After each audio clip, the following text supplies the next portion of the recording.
woman lies sprawled across a bed in total darkness. Her head hangs off the edge. Her neck is exposed. Her arms are thrown back lifelessly. She wears a white gown that glows against the void.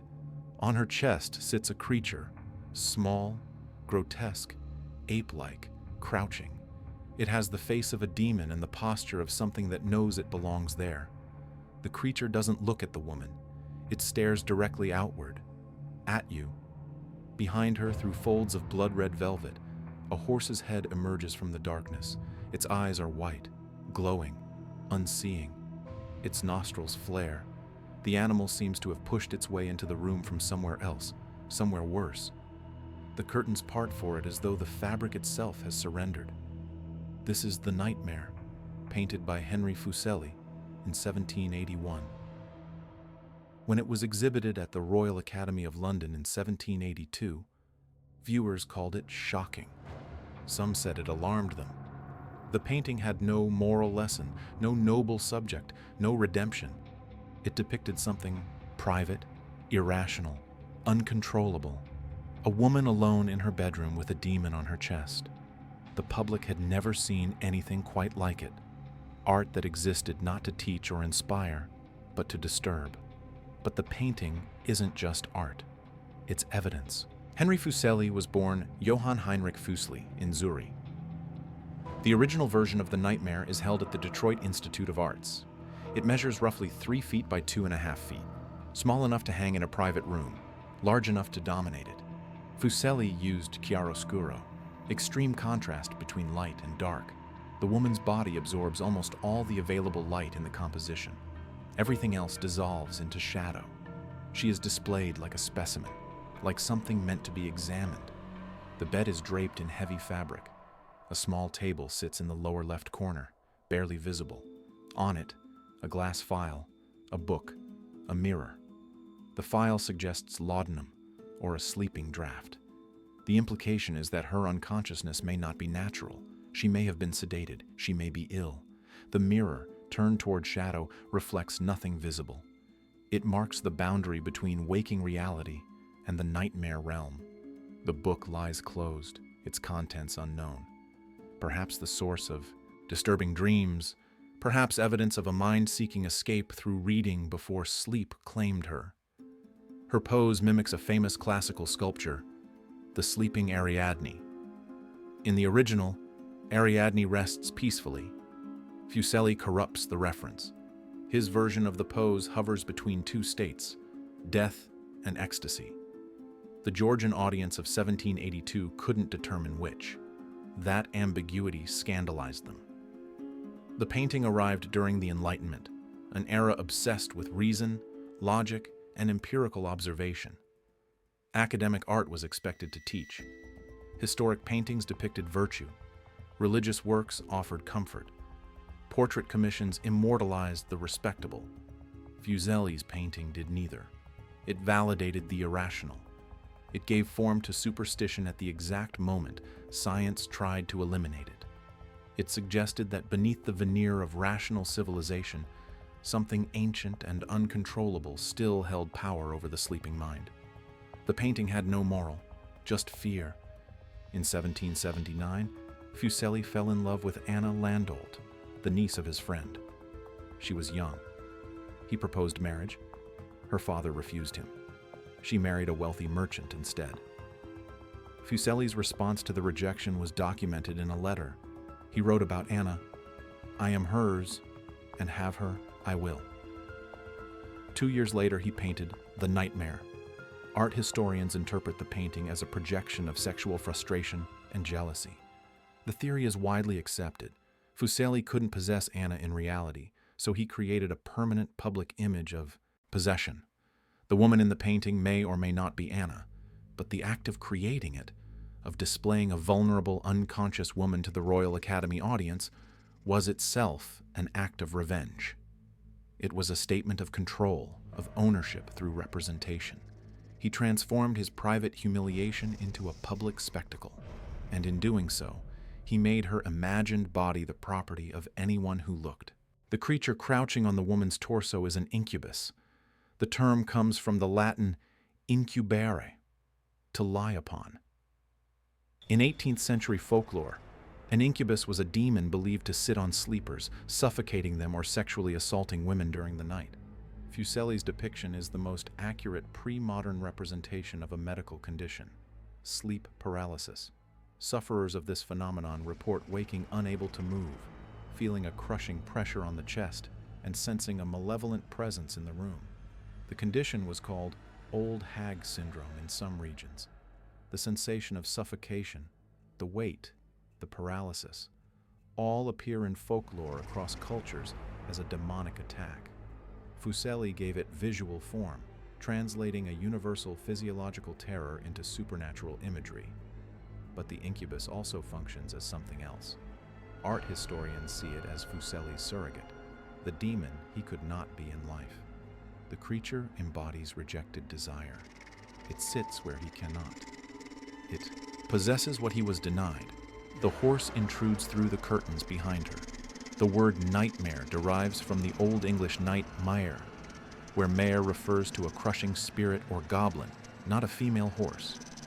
Fuseli added the horse as a visual pun, literalizing the linguistic metaphor. The horse's neck is long, phallic. It emerges through folds of red velvet that resemble anatomy. The symbolism is aggressive, deliberate.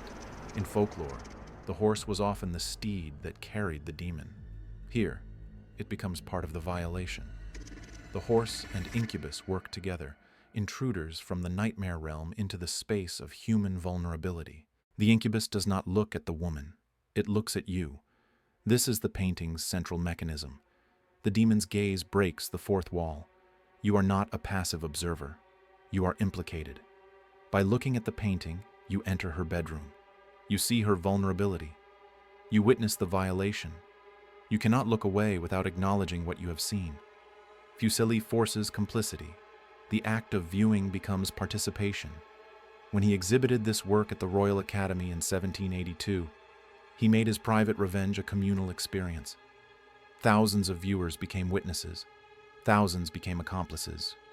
Each person who stood before the canvas entered into the same relationship with the woman that Fuseli himself had, observer, voyeur, participant in her exposure.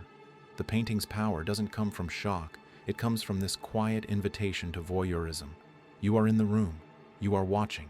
You are part of this. The woman's body forms what art historians call the arc de cercle, a position borrowed from classical sculpture. The pose references the sleeping Ariadne, a work that depicted peaceful rest.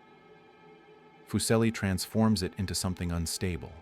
The position suggests both death and sexual ecstasy. The audience at the Royal Academy could not determine which state she was in. That uncertainty was the scandal. Was she suffering? Was she enjoying the demon's presence? The painting refuses to clarify.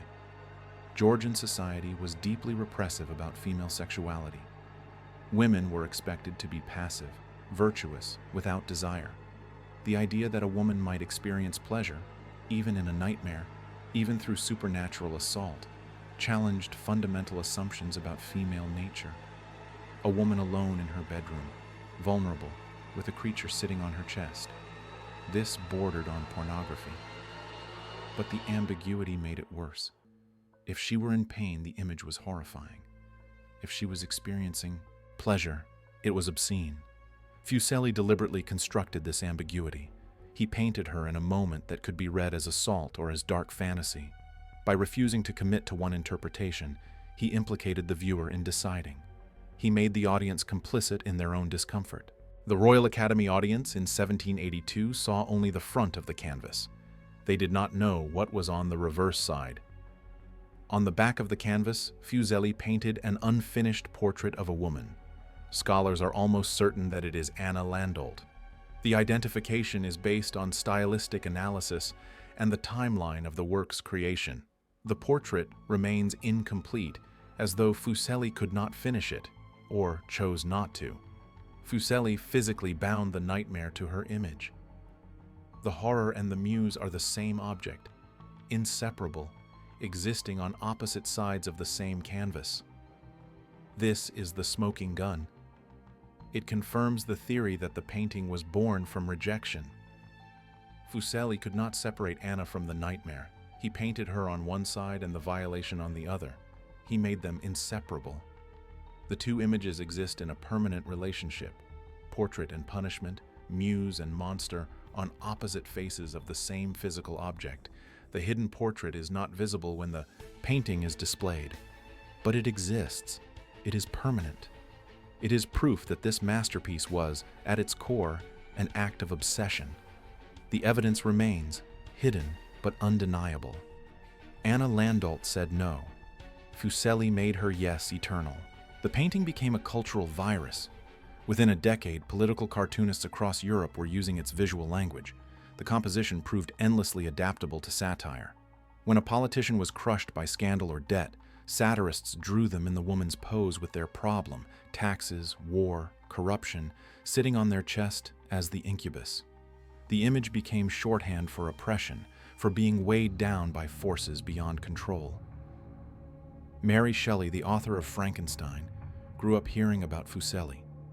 Her mother, Mary Wollstonecraft, was deeply infatuated with him.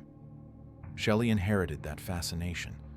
The painting's influence appears throughout Gothic literature, but nowhere more clearly than in Frankenstein. In Frankenstein, the scene where the monster murders Elizabeth on her wedding night directly echoes Fuseli's composition. Shelley wrote, "She was there, lifeless and inanimate, thrown across the bed, her head hanging down. The visual DNA is unmistakable." Sigmund Freud kept a reproduction of the nightmare in his Vienna apartment. He saw it as a perfect illustration of his theory that dreams fulfill repressed desires. For Freud, the painting visualized the exact mechanism he spent decades trying to explain, the unconscious mind expressing forbidden wishes through symbolic imagery. The painting predicted psychoanalysis by more than a century. Fuseli gave form to the unconscious mind before the concept had a name. Horror cinema borrowed the painting's structure: a vulnerable body, a bedroom, a supernatural threat pressing down. Films from Nosferatu to A Nightmare on Elm Street speak Fuseli's visual language. The grammar of modern horror was written here. Anna Landolt lived quietly. She married. She died in obscurity. No record survives of whether she ever saw the painting. No account exists of her reaction. History does not preserve her voice on the matter. She was silenced twice, first in rejection, then in artistic retaliation. But the woman Fuseli imagined, sprawled across a bed, neck exposed, forever watched by a demon and by us. That woman never dies. She hangs in museums. She appears in films. She haunts the history of art. Every reproduction, every reference, every horror film that borrows her posture extends Fuseli's original act of violation into perpetuity. Fuseli couldn't have Anna in life, so he trapped her in art. The painting made people afraid to sleep because it confirmed a universal fear. When you close your eyes, you are completely defenseless. Something is waiting for that moment, and it's watching you watch.